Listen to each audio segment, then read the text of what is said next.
तो दोस्तों MPPSC हिंदी के यूट्यूब चैनल पर आपका स्वागत है। तो आज हम लोग देखेंगे DSP रेडियो का 2021 का जो पेपर हुआ था, तो उसके प्रीवियस ईयर क्वेश्चन जो कि अपने MPPSC 2023 और 24 के लिए इम्पोर्टेंट है।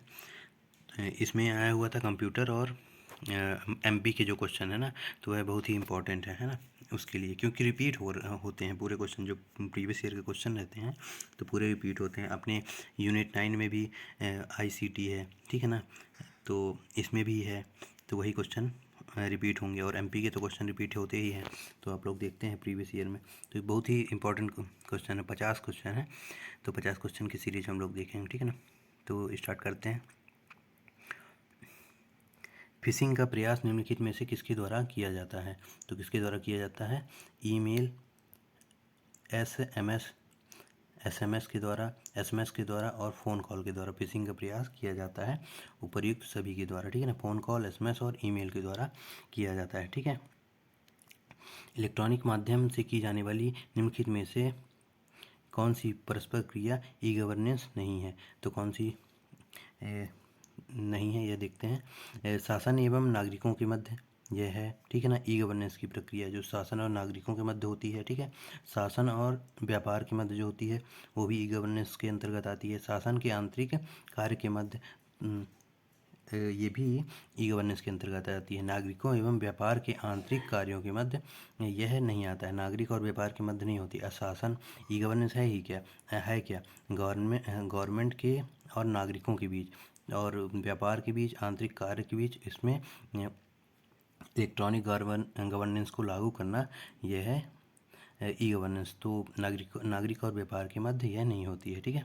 ई कॉमर्स में किस डिजिटल भुगतान पद्धति का प्रयोग किया जाता है?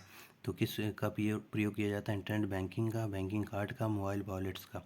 तो इन तीनों का ई कॉमर्स के अंतर्गत प्रयोग किया जाता है, तो प्रयुक्त सभी इसका सही होगा, ठीक है। भारतीय राष्ट्रीय भुगतान निगम NPCI द्वारा जारी किए गए कार्ड का नाम क्या है? तो NPCI द्वारा जो जारी किया गया कार्ड है वह क्या है? रुपे कार्ड है, जो कि एक ATM कार्ड होता है, उसमें रुपे कार्ड होता है, ठीक है ना। रुपे होता है, वीसा होता है, तो रुपे कार्ड NPCI द्वारा जारी किया गया है। UPI निम्नलिखित में से किसका संक्षिप्त रूप है? किसका आमतौर पर भुगतान हेतु उपयोग किया जाता है?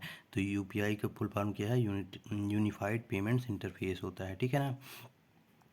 अब ये क्वेश्चन देखते हैं। निम्नलिखित में से कौन सा सर्च इंजन नहीं है? तो कौन सा सर्च इंजन नहीं है? माइक्रोसॉफ्ट एज जो है सर्च इंजन नहीं है। अल्टा विस्टा सर्च इंजन है, याहू है, और लाइकॉस जो है एक सर्च इंजन है। तो यह याद रखेंगे। अपने MPPSC के जो यूनिट 9 वाला चैप्टर है उसमें आ सकता है, ठीक है। इनमें में से कौन सी मेमोरी अस्थिर है? रैम जो है अस्थिर है। यह पूछा जा चुका था एक बार क्वेश्चन में। रैम और रोम के बारे में पूछा गया था। द्वितीयक मेमोरी कौन सी है? तो रोम होती है, जो कि है ना। तो इसमें मेमोरी अस्थिर कौन सी है? रैम है, रैंडम एक्सेस मेमोरी है, जो कि, ठीक है। विस्फोटकों की पहचान के लिए DRDO द्वारा विकसित रोबोटिक यंत्र का नाम क्या है? तो क्या नाम है? दक्ष नाम है, ठीक है ना। भारतीय मूल की सोशल नेटवर्किंग साइट का नाम क्या है? भारतीय मूल की सोशल नेटवर्किंग साइट जो है कू है। यह आप लोगों को ना पता होगा। देखिए ये कैसे क्वेश्चन पूछ रहा है MPPSC, ठीक है ना। तो अब देखते हैं 10th नंबर क्वेश्चन। इंद्रशंकर बांध मध्य प्रदेश की कौन सी नदी पर निर्मित है? कौन सी नदी पर है? नर्मदा नदी पर निर्मित है। भारतीय संविधान का अनुच्छेद 370 कब निरस्त किया गया? अब यह इतने दिन हो चुका है तो आपको भूल चुका होगा, 5 अगस्त 2019 को। तो इसे जरूर याद रखें। मध्य प्रदेश की पहली विधानसभा का गठन कब हुआ था? 1956 में गठन हुआ था, ठीक है। भारत की पहली मनोचिकित्सक जिसकी मृत्यु 5 दिसंबर 2021 को हुई थी, का नाम क्या था? देखिए यह इंपॉर्टेंट है। तो शारदा मेनन जी जो है इनकी पहली मनोचिकित्सक है ना, तो याद रखेंगे। मध्य प्रदेश वित्तीय निगम का मुख्यालय किस जिले में है? तो वो इंदौर में है, यह तो आप लोगों को पता ही है। भारत का प्रथम स्वदेशी aircraft carrier INS Indian naval ship Vikrant 2 सितंबर 2022 को किस शिपयार्ड में भारतीय सेना को सौंपा गया? तो कोचीन शिपयार्ड में सौंपा गया, कोचीन जो कि केरल में है, ठीक है। फर्टिलाइजर कारखाना विजयपुर जिला गुना किन देशों के सहयोग से स्थापित किया गया है? तो संयुक्त राज्य अमेरिका के सहयोग से स्थापित किया गया है। यह याद रखेंगे क्योंकि MP का क्वेश्चन है, आ सकता है। मध्य प्रदेश में को मध्य प्रदेश को कितने औद्योगिक विकास केंद्र निगम में बांटा गया है? तो कितने निगम में बांटा गया है? 7 में बांटा गया है। ठीक है। रानी लक्ष्मीबाई को अंग्रेजों से बचाने हेतु उनकी वेशभूषा धारण करने वाली वीरांगना का नाम क्या था? तो क्या नाम था? झलकरी बाई था। तो यह याद रखेंगे, है ना। तो काकनाथ का आधुनिक नाम क्या है? सांची। जैसे ये पूछा जा चुका है MPPSC में, अब यह इस वाले पेपर में फिर से रिपीट कर दिया गया है। रानी दुर्गावती के पिता का नाम क्या था? शालिवाहन। यह आप लोगों को न याद होगा, है ना, तो इसे याद रखेंगे अच्छे से। निम्नलिखित में से कहाँ के किले में आहू खाना मृगवन स्थित है? तो कहाँ स्थित है?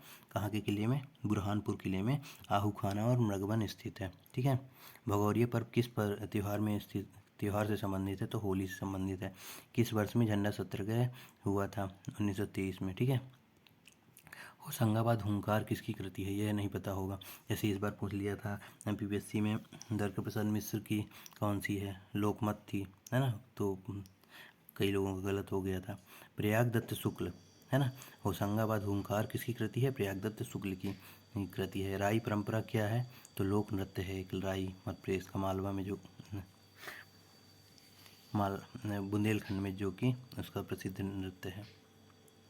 निम्नलिखित में से कौन सी नदी नर्मदा नदी की सहायक नदी है? तो कौन सी है? नर्मदा नदी की देनवा नदी है। बाकी है नहीं है, देखिए ये नहीं है, तो देनवा नहीं है, तो यह इसमें थोड़ा सा कंफ्यूज हो जाएंगे, इतना डीपली पूछ रहा है। ठीक है ना, कि एक एक ठो नदी थोड़ी याद रहेगी सबको। मध्य प्रदेश में सबसे अधिक तापमान पाया जाता है, तो कहाँ पाया जाता है? ग्वालियर में पाया जाता है। ठीक है ना। वैसे पाया जाता है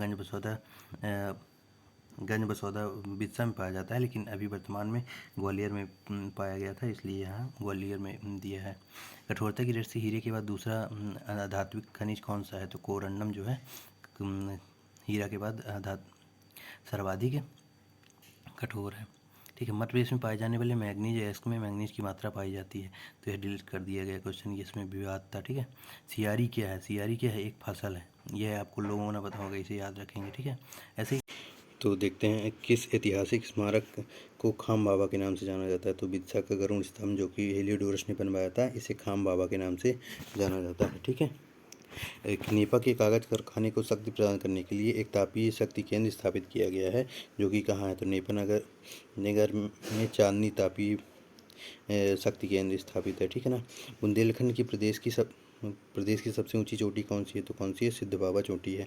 आप लोग कमेंट करके बताएंगे यह कितने मीटर लंबी है। मध्य प्रदेश में सबसे अधिक वर्षा कहाँ होती है? तो पचमढ़ी में सबसे ज़्यादा वर्षा होती है, 200 सेंटीमीटर। ठीक है।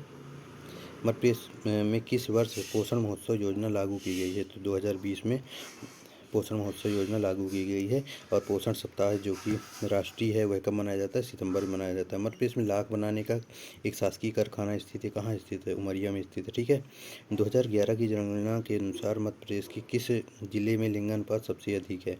तो बालाघाट में सबसे अधिक लिंगानुपात है। ठीक है। ये क्वेश्चन आ चुका है अपने MPPSC में। ठीक है। मध्य प्रदेश में किसे मध्य प्रदेश का विधानसभा भंग करने का अधिकार है? तो राज्यपाल को मध्य प्रदेश विधानसभा भंग करने का अधिकार है। ठीक है। वर्ष 2011 की जनगणना के अनुसार मध्य प्रदेश की न्यूनतम बाल जनसंख्या जिला कौन सा है? तो कौन सा है? हरदा है। ठीक है।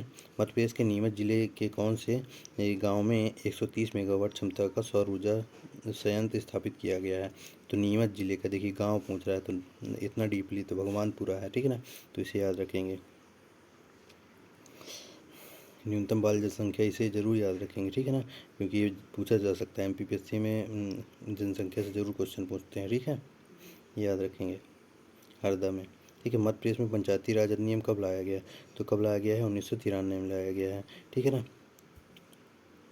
जिसे पेशा एक्ट भी कहते हैं। ठीक है। 2000 अधिनियम लाया गया, 2022 में लागू हुआ था। ठीक है, ये भी याद रखेंगे। निम्नलिखित में से मध्य प्रदेश और उत्तर प्रदेश की संयुक्त सिंचाई परियोजना नहीं है, कौन सी नहीं है? सिंध परियोजना, जो कि मध्य प्रदेश और उत्तर प्रदेश की नहीं है। सिंध परियोजना मध्य प्रदेश में बस लागू है। ठीक है ना। बाढ़ सागर MP और UP के भांडेर बेतवा नदी पर MP और UP की उर्मिल परियोजना भी जो है MP और UP की परियोजना है। ठीक है। नेक्स्ट क्वेश्चन देखते हैं। मध्य प्रदेश में प्रभास जोशी खेल पुरस्कार किससे संबंधित है? मलखम्ब से संबंधित है।